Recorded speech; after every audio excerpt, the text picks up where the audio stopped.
Hello and welcome back, dear friends, at Lit eCity YouTube channel, your one-stop destination for preparation of English literature. Dear friends, as you know, it is revision time, and in this session, I have brought you some very important points, key points to remember of the 20th century British poetry. Dear friends, the points which I have tried to cover are very important one, and we can assume that many questions will be asked from these points. So pay attention, watch complete video and stay tuned. Dear friends, the first revision point here is about the New Apocalypse or New Apocalyptics, which was a group of poets from the UK during the 1940s.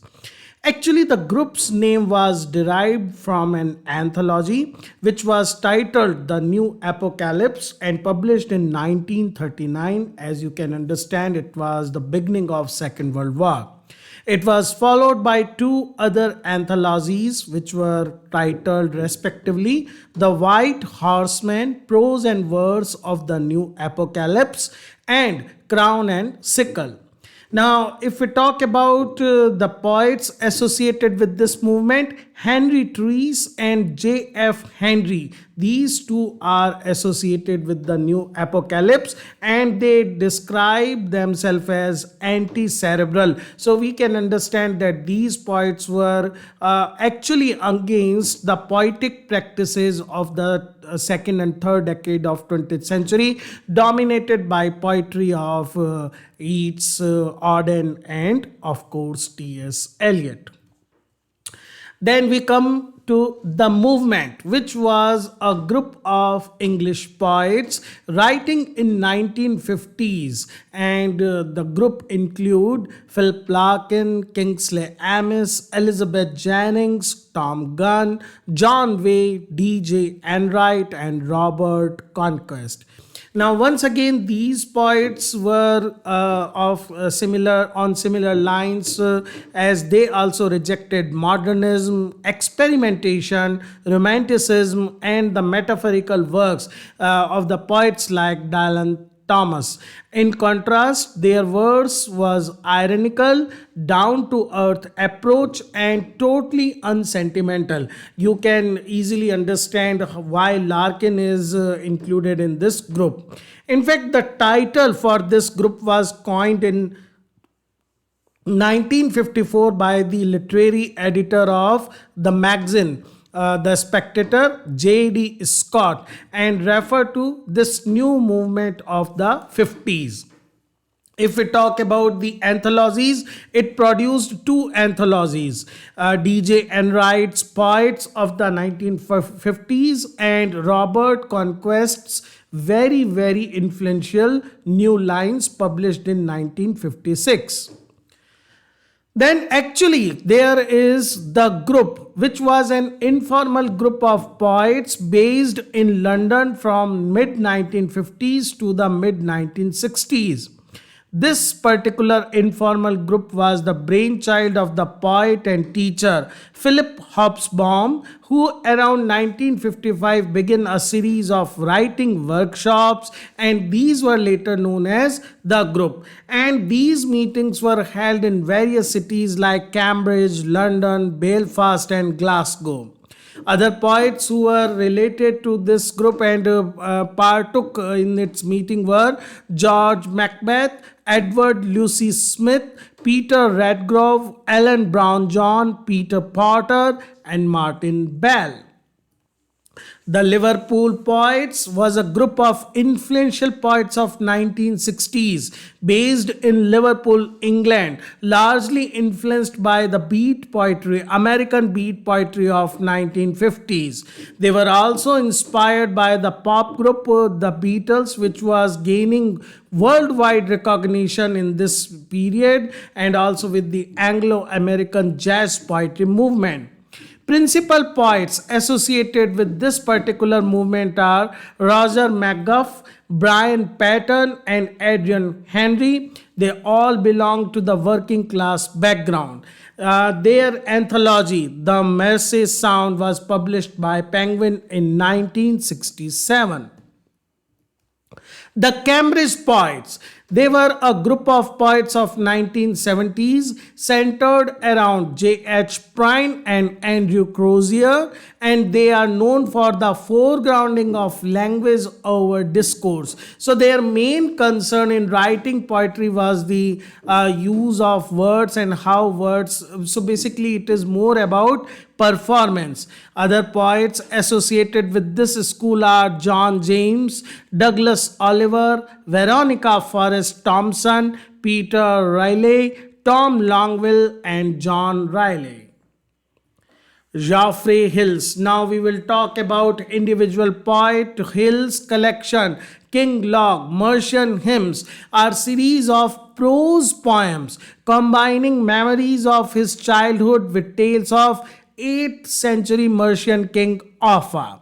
His book Tenebrae, meaning darkness in Latin, is concerned with it is basically a religious poem concerned with Good Friday ritual in which candles are extinguished to symbolize the crucifixion of Jesus.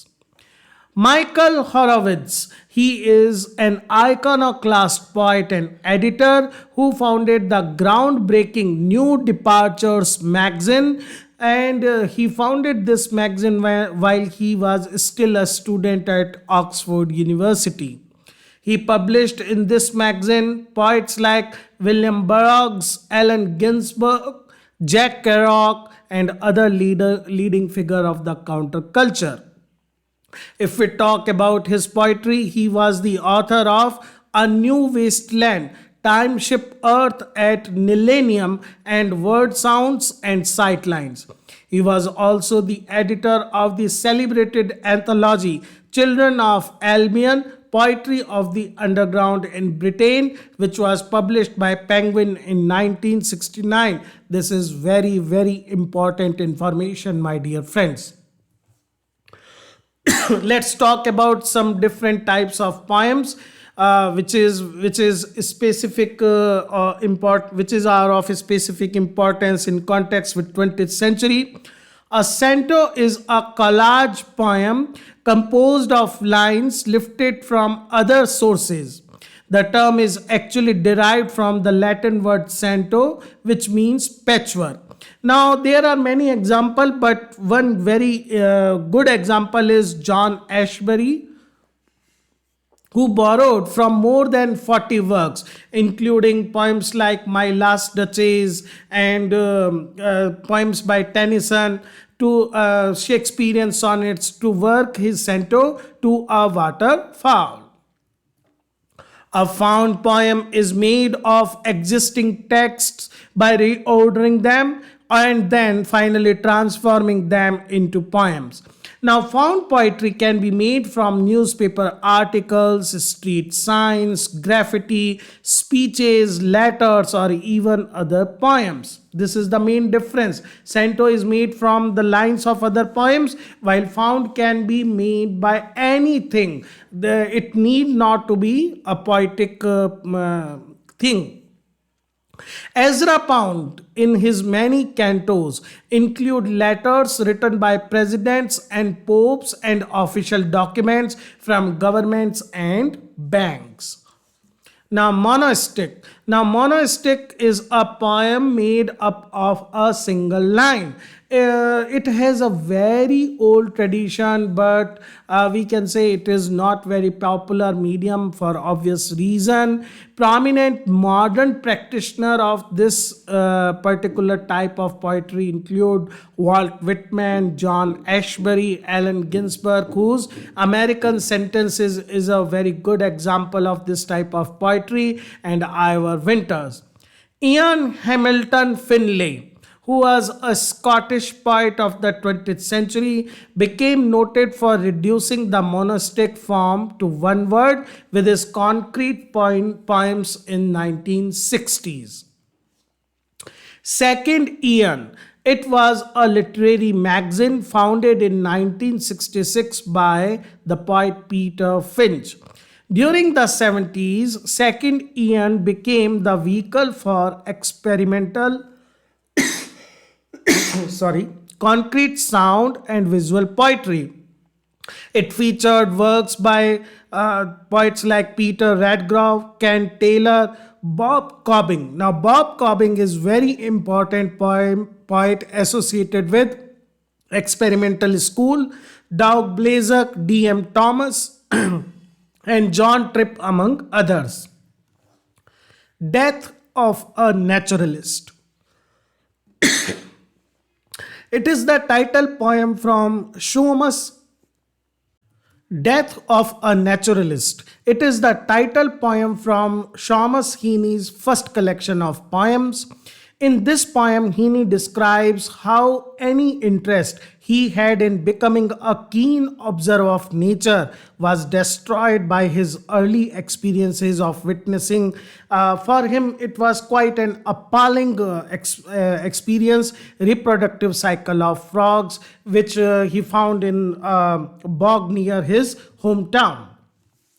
The Mower by Andrew Motion was first published in the Times Literary Supplement TLS in 2007. It is an elegy on his father. Andrew Motion was Britain's poet laureate from 1999 to 2009. He was actually the first poet laureate who held the post only for 10 years. The Flaming Terrapin is a brief epic by Roy Campbell, a South African poet. Campbell also co-founded with William Plummer Woorslag, which is a South African word which means whiplash. It is the first South African literary journal and it was founded in 1926. Roy Campbell's The Georgiad is a savage attack on the Bloomsbury Group in England. Carrickfergus is a 44-line poem by Louis MacNeice from his collection The Earth Compels. The poem describes the town in which he spent his childhood. The opening lines of the poem are: I was born in Belfast between the mountain and the gantries, to the hooting of lost sirens and the clang of trams. Choices is a poem by Elizabeth Jennings from her collection A Sense of the World. The narrator is outside looking in, reflecting on choices she has made and the road she has decided not to take. At the same time, Jennings suggests that it may well be that those inside are reflecting on choices they have made as well. So it is almost, we can say, similar to the poetic theme taken by Robert Frost in his The Road Not Taken. Crow, from the Life and Songs of the Crow, published in 1970 by Ted Hughes, is a poetry volume that was originally intended to be a folk tale history of the crow from the beginning to the end of the universe. The crow here is a mythic bird seeking his female creator. He is also the mythological trickster figure who must use his wits to survive. Another important aspect of the volume is the series of poems that addresses biblical themes, and the whole atmosphere of these poems are quite dark and cynical. Church Going is one of the most popular poems by Philip Larkin, published in 1955 volume The Less Deceived. Its speaker casually visits an empty church, a place he views with skeptical irreverence. Nevertheless, the speaker admits that he is drawn to churches and speculates about what will become of them once religion itself has completely died out. The famous opening lines of the poem are: once I am sure there is nothing going on, I step inside, letting the door thud shut. Gillian Clark is a preeminent female Welsh poet whose poem The Sundial, published in 1977, describes the domestic life of women in a rural community. Her other volumes of poetry are The King of Britain's Daughter, Five Fields, and Nine Green Gardens. Wendy Cope is a contemporary poet noted for her comic poems. She has written some poems under the persona of a struggling male poet, Jason Strugnell, like Making Cocoa for Kingsley Amis. She has also written a travesty on The Wasteland by T.S. Eliot. Slave Song and Coolie Odyssey are poetry collection of David Dabydeen, a Guyanese-born novelist, poet, and academic. Six epistles to Eva Hiss, The Shires, Three for Water Music are poetry collections of Donald Davy, the head theorist of the movement, the anti-romantic poetic group. He also authored critical book Purity of Diction in English Verse, published in 1952. Digging by Seamus Heaney is about his relationship to his father and his forefathers. He has chosen a different vocation. They all were basically pea diggers, or we can say potato diggers, and he resolves to use his pen as his digging implement, or we can say digging instrument, to perform a different kind of excavation from that practiced by his forefathers. It is also a poem from his collection Death of a Naturalist. Do Not Go Gentle Into That Good Night, published in 1951 by Dylan Thomas, is a villanelle. A villanelle is a French poetic form consisting of 19 lines, 5 tercets followed by a quatrain, all on only 2 rhymes. Though the poem was dedicated to Thomas' father, it contains a universal message. It encourages the dying, the sick, and the elderly to fight bravely against death. Standing Female Nude, published in 1985, is the title poem of the first poetry collection of Carol and Duffy. It is an interior monologue about a female model's response to the male artist who is painting her image in a cubist style. Duffy's popular collection, The World's Wife, published in 1999, consists of female-centered monologues that try to recreate silenced or marginalized women down the years. For 2009 to 19, she became the first women poet laureate of Great Britain. In fact, she was also a choice before Andrew Motion, but she was not picked. Then she took this post only to show that yes, women can also be the poet laureates. Dulce Decorum Est is a war poem very famous by Wilfred Owen, written during World War I, published posthumously in 1920. It is a harsh criticism of the brutality and carnage of the war. The title is actually a Latin phrase from the Roman poet Horace. It is sweet and fitting. The complete line goes, it is sweet and fitting to die or to sacrifice for your motherland. Its opening line, bent double like old beggars under sex, knock-kneed, coughing like hags, we curse through sludge. Owen is also famous for his poem, Anthem for Doomed Youth. Easter 1916 is a famous poem by W.B. Yeats from the collection Michael Robartes and the Dancer, and written in response to the British black and tan police atrocities on the Irish rebels. It is known for its famous refrain, all changed utterly, a terrible beauty is born. The Face in the Mirror by Robert Graves, published in the collection of poems Five Pence in Hand, is Graves' open declaration of a belated midlife crisis. Now, the Petrarchan tradition of describing the beauty of each and every organ of the beloved of a woman is turned upside down by Robert Graves when he emphasized the ugliness, distortion, and decay of his own bodily features instead of their perfect beauty. Standing 2 is a poetry collection by the British poet Ursula van Dort. It has 4 monologues that rewrite Shakespeare from a female point of view. Mother in law is Gertrude's commentary on Ophelia. King's daughter talks about Regan and how she finds it hard to be the middle child. Army wife presents Emilia valuation of her husband Iago, and Waiting Gentlewoman gives us the voice of a teenaged aristocrat, a little put off by Lord and Lady Macbeth.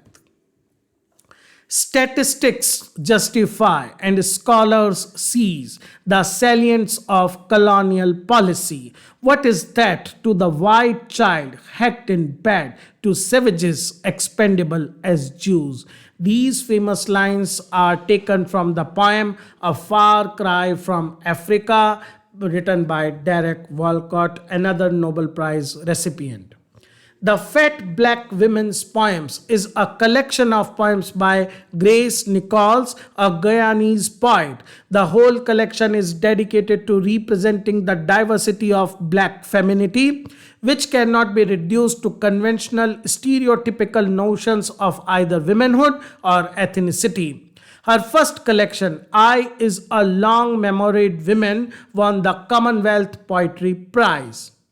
Funeral Blues or Stop All Clocks is one of Auden's most popular poems. It originally appeared in the play The Ascent of F6 1936. In this poem, the poet is actually talking about why world is not participating in my grief. There are actually 4 titles to this very popular poem, and another interesting point is that it became more popular, internationally popular, when it was used in the movie Four Funerals and a Wedding, 4 weddings and a funeral, and when it was used in this movie it became a universal hit.